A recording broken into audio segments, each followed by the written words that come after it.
همینطور که داری گریه میکنی به ناله زینب کبرا زنده گریه کن. مرحوم مقرب مینویسه بکت والله و ابکت کل الوسدی، یه جوری گریه میکرد کنار بدن برادر که دوست و دشمن با حالش گریه میکردن.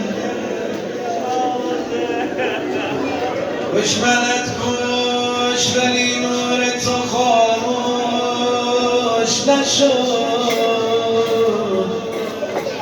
آریان جلوه که فانی نشود، نور خداست.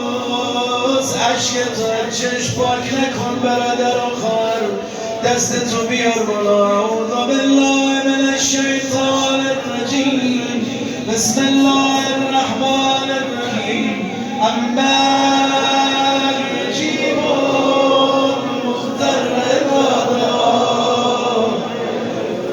همه با يجيب المضطر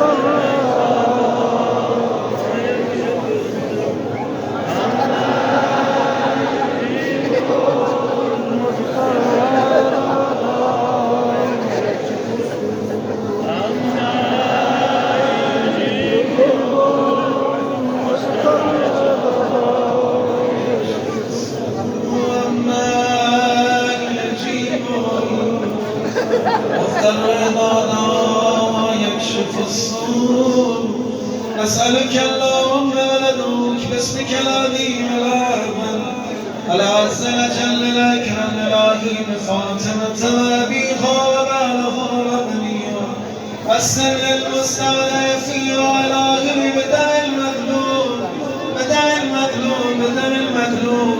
یه دقیقه آخر وایسید عزیزان نتیجه بگیرید. در روایت اگه کسی خدا رو 3 بار به خون مظلوم قسم بده خدا دستشو خالی بر نمیگردونه. در روایت اگه کسی دستشو از سر بیاره بالا خدا رو 10 بار با یا الله قسم بده خدا حیا میکنه اون دست خالی برگردونه. الهی به دم المظلوم به دم المظلوم به دم المظلوم یا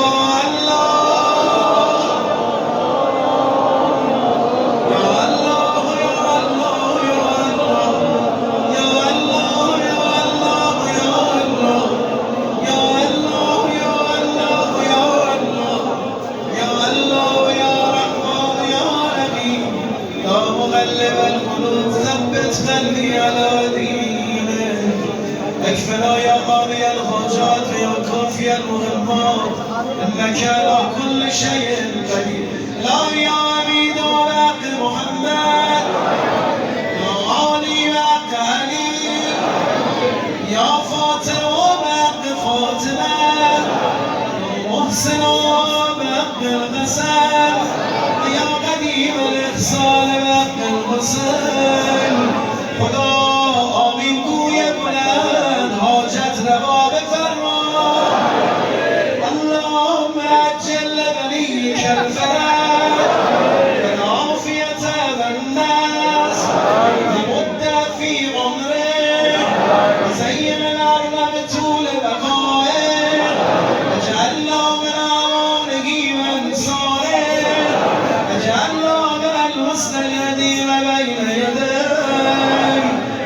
بشارتی از این مجلس ما بروا علمای گذشته امام راغل امام طیب شهدان قاسم سلیمانی ابو مهدی المقدس سید حسن نصرالله سید هاشم صفی الدین شهید آیت الله سید ابراهیم رئیسی ابقات گذشتگان از اهل اسلام و این جماعت و واصل بفرما.